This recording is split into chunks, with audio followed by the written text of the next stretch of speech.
তার হাত ধরে আত্মপ্রকাশ ঘটে বাংলা গানের এক অন্য ধারা। স্বাধীন দেশের সংস্কৃতিতে তুলেছিলেন তুমুল আলোড়ন।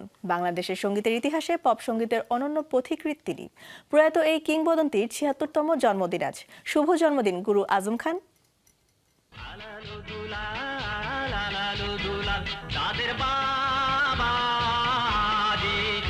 আলালো দুলাল, ওরে সালেকা ওরে মালেকা গানগুলোর কথা মনে হলেই চোখের সামনে ভেসে ওঠে বাংলাদেশের পপ ও ব্যান্ড সঙ্গীতের গুরু আজম খানের কথা। ১৯৫০ সালের ২৮ ফেব্রুয়ারি ঢাকার আজিমপুর কলোনিতে জন্ম তার। শৈশবের অধিকাংশ সময় কেটেছে সেখানেই। শুধু পপ শিল্পী হিসেবেই নয়, স্বাধীনতা যুদ্ধের অন্যতম একজন বীর যোদ্ধাও ছিলেন আজম খান।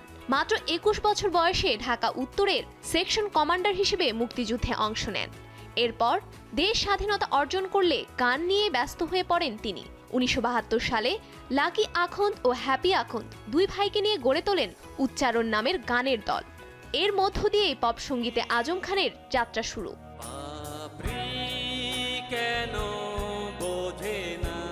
সে বছর বাংলাদেশ টেলিভিশনে প্রচারিত এত সুন্দর দুনিয়ায় কিছুই রবে না রে ও চার কালেমার সাক্ষী দেবে গান দুটি তাকে জনপ্রিয় করে তোলে।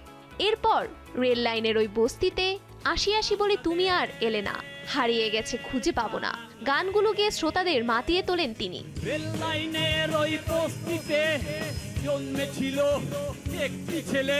বিপুল জনপ্রিয়তা সত্ত্বেও ব্যক্তি জীবনে শিল্পী আজম খান কতটা সহজ সরল ছিলেন সে প্রমাণ সহশিল্পী বা সঙ্গীত জগতের মানুষেরাও পেয়েছেন।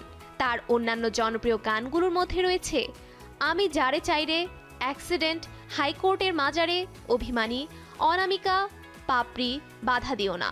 সঙ্গীতের পাশাপাশি মিডিয়ার অন্যান্য ক্ষেত্রেও কাজ করেছেন। নাটক, চলচ্চিত্র ও বেশ কয়েকটি বিজ্ঞাপনেও দেখা গেছে তাকে।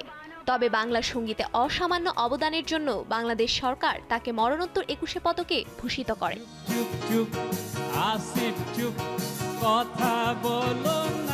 ক্যান্সারের সঙ্গে ১ বছরেরও বেশি সময় লড়াই করে ২০১১ সালের ৫ জুন না ফেরার দেশে পাড়ি জমান এই পপ সম্রাট জীবনযুদ্ধে পরাজয় মেনে নিয়ে যাওয়ার আগে দুটি জিনিস রেখে গেছেন: স্বাধীন দেশ ও মানচিত্র, আর অন্যটি বাংলা রক গান।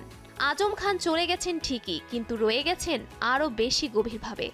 বাংলা গানের হৃৎপিণ্ডে তার নামটি চিরকাল স্বর্ণাক্ষরে লেখা থাকবে। সবার হৃদয়ে তিনি বেঁচে থাকবেন প্রিয় গুরু হিসেবে। শুভ জন্মদিন আজম খান। Safura Afrin, showbiz tonight.